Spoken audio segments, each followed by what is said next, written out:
Okay, really, if you saw the 4140, really quick. Hi, Toby near the Stonehaven Knife Works. If you saw our video on heat treating the 4140 block, this is it right here. A couple of questions about people of whether it hardened or not. Near as we can tell, it did harden because standard 3/8 inch size ball bearing. Got a decent bounce to it. You can see that.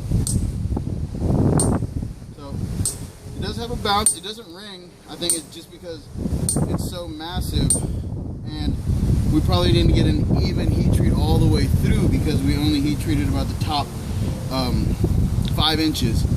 The bottom, of course, is going to dull the sound, so it has a bounce to it.